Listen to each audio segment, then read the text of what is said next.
Today we have a 2022 Subaru WRX GT. Now, since its debut in 2021, the 5th gen WRX has been a subject of controversy, mainly because of the design. I mean, WRXs have never been the most attractive cars on the market, but the new model with a lot of unpainted plastic, especially around wheel arches, gives me a CUV vibes. Subaru argues that it helps with improving the airflow and reducing air resistance, but let's be real, the WRX is not a supercar where you can really feel the difference. When it comes to changes that really matter, the new generation is built on Subaru's global platform, which helped achieving an increased chassis stiffness and lower a center of gravity. Other changes include a longer suspension stroke to increase vehicle stability on uneven surfaces, and the rear stabilizer bar was mounted directly to the body instead of a subframe to reduce body roll. Additionally, for the first time, the WRX can be equipped with electronically controlled adaptive dampers.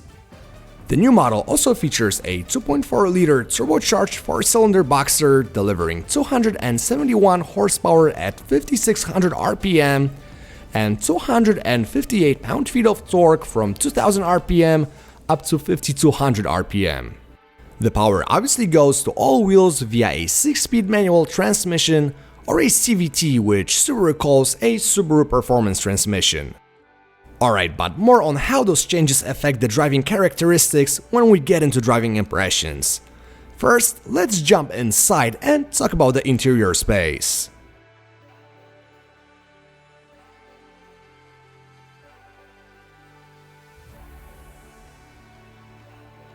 Stepping inside the new WRX, you will see a typical Subaru interior, but unlike previous generations, it has more soul to it, if you will. The design no longer looks like something from the 90s, you get a good mix of different materials including those Alcantara inserts, and I have to give it to Subaru. They did a decent job blending in modern looks and typical ergonomic of Japanese cars. Like most manufacturers, Subaru is getting rid of physical controls, burying everything in the infotainment. Premium trims and up get a 11.6-inch vertical touchscreen, which is average at best. It is intuitive and big icons make it easy to use while driving, but it's not really quick to respond and the graphical interface makes it look like a toy for kids.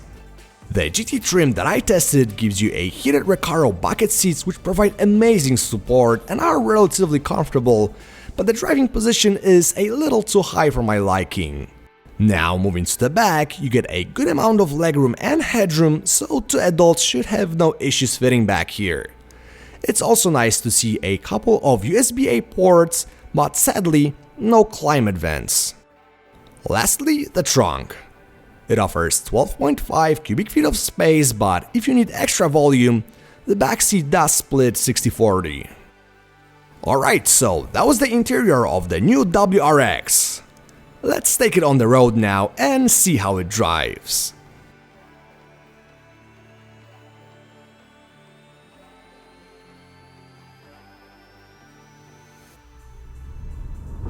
The new WRX gave me polarizing feelings, so let's split the driving impressions into those in comfort mode and the most aggressive Sport Plus.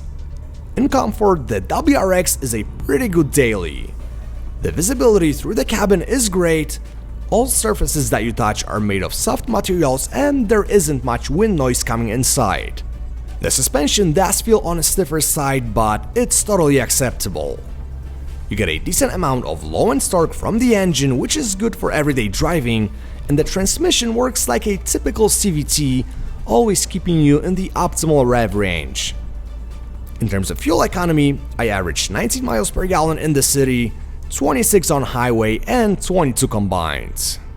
Now, when it comes to driver assist features, which are useful on daily basis, all models with a CVT come standard with Subaru's EyeSight system, which includes an automatic braking with pedestrian detection, adaptive cruise control with lane centering and steering assist, blind spot monitoring with rear cross traffic alert, emergency steering assist which helps avoiding collisions at speeds under 50 miles per hour, lane departure warning with lane keeping assist, rear parking sensors with automatic braking, and an adaptive headlights with automatic high beam. But let's talk about spirited driving. So switching into Sport Plus mode really changes the car's character. The suspension stiffens up, significantly reducing body roll, and the car feels very well balanced and predictable. Typically for Subaru, the WRX has a tendency to understeer, but it's that safe understeer which is very controllable and tells you when to stop pushing. My only wish is that the steering was more communicative, because while it is quick and responsive, it provides very minimal feedback. The power delivery is very consistent, unlike in the predecessor with a 2-liter engine, and the transmission logic in automatic mode is great. If you decide to play with paddle shifters, you will find the simulated upshifts and downshifts quick, and for many people it will feel like a dual clutch unit. So that was the new Subaru WRX. With everything we covered, let's jump to the conclusion.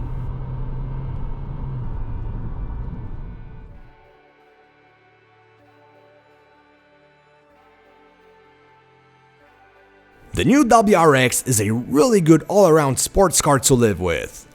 It's far more refined than the predecessor, and the big selling point compared to something like a GTI or an Elantra N is an all-wheel drive system which is not offered by any of the competitors. One thing I have to say though is, get a 6-speed manual. The CVT isn't bad, but it takes away a fun factor, and I would only get it if you don't know how to drive a stick and are not willing to learn. Pricing starts at $29,605 for a base model, and the cost of a CVT ranges from $1,850 to $2,250 depending on the trim you get.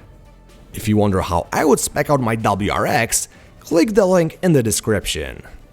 Thanks so much for watching, and I'll catch you later.